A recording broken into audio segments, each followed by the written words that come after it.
The Great Reed Warbler, a small brown songbird which can be recognized by its appearance. Its forehead is flattened, and its beak is strong and pointed. Males and females look the same. Its loud song is recognized by many bird spotters.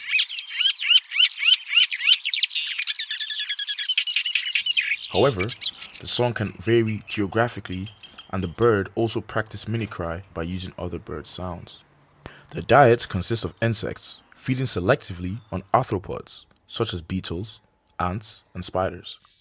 Because of their diet habits, they function as insect population regulators in the wetland ecosystem. The great reed warbler can be found on European and West Asian mainland areas during the breeding season.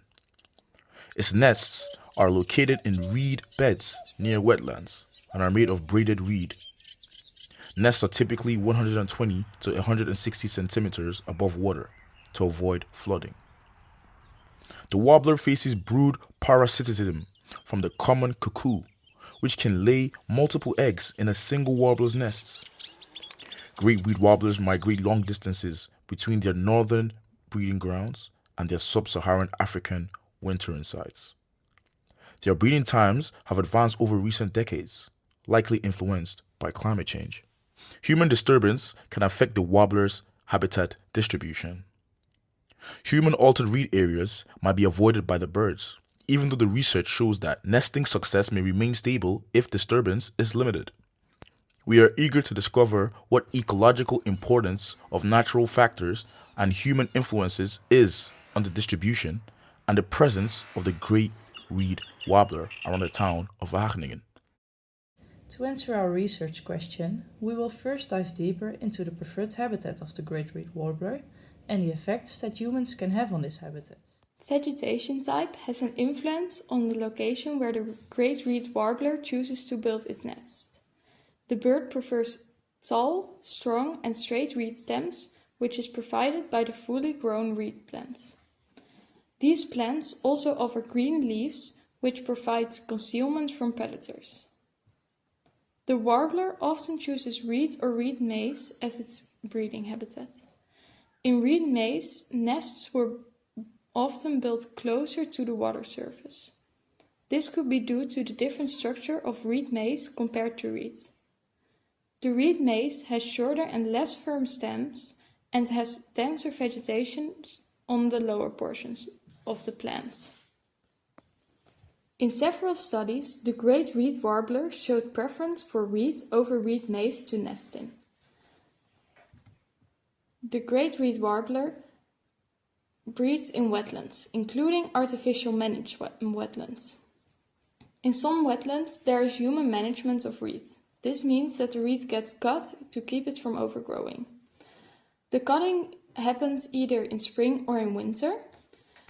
As seen in the graph, reed that undergoes winter management provides a more suitable nesting habitat for warblers than reed that undergoes spring management. The reason for this is that the reed has enough time to regrow when it is cut in the winter.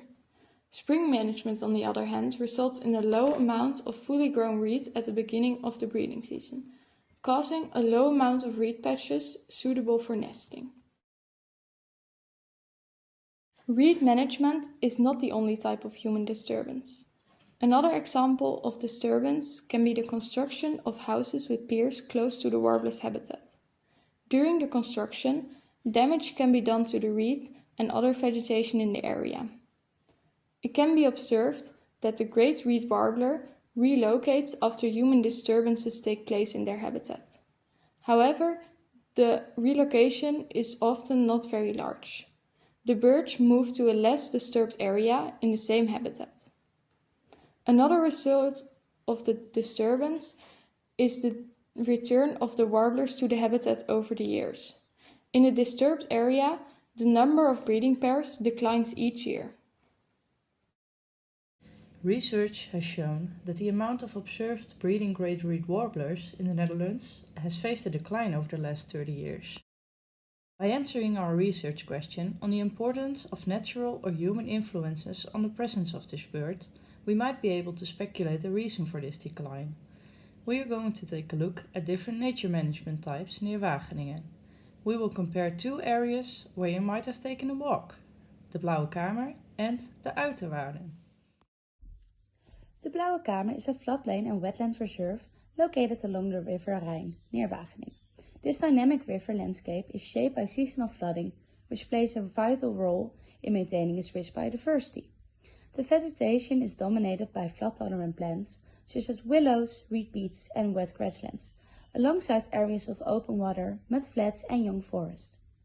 The water dynamics of the Blauwe Kamer is closely influenced by the Rhine's fluctuating water levels, with natural flooding cycles that support a diverse range of species.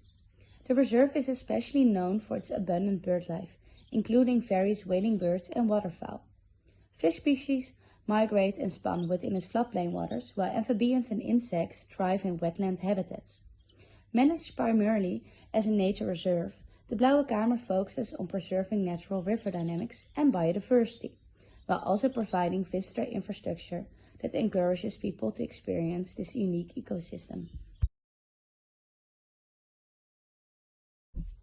Uitwaarden is riverine grassland and agricultural floodplain located near Wageningen. This low-lying floodplain area is dominated by fertile meadows and grasslands, primarily used for grazing and hay production. The vegetation includes productive floodplains, meadows, patches of wet grasslands, and scattered shrubs. Unlike the Blauwe Kamer, Uitwaarden experience periodic flooding less frequently and less intensely, largely due to the floodbanks and active water management in the area. The ecosystem supports wildlife adapted to grassland habitats, such as small mammals, ground-nesting birds, insects, and amphibians, although it has less aquatic biodiversity compared to the larger floodplains. Human influence is more pronounced here, with agriculture and water management shaping the landscape, making Uitwaarden more managed and less wild than neighboring natural reserves like the Blauwe Kamer. Now that we have gathered this information, we can draw a conclusion on the impacts of natural factors versus human factors on the presence of the Great Reed Warbler around Wageningen during its breeding season.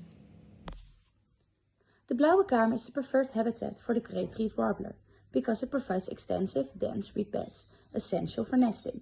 The natural flooding cycle encourages a rich insect population, ensuring an abundant food supply.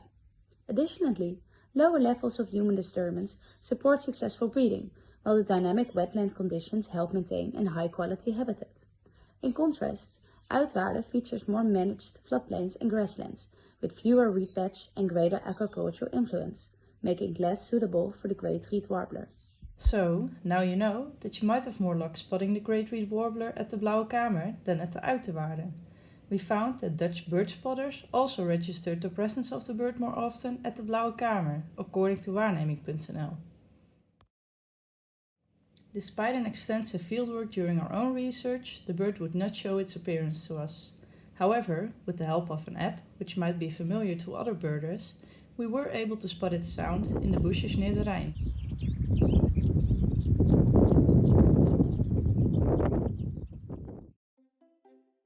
We hope you enjoyed learning from us about this amazing little brown bird and hope to have inspired you to go and spot it yourself.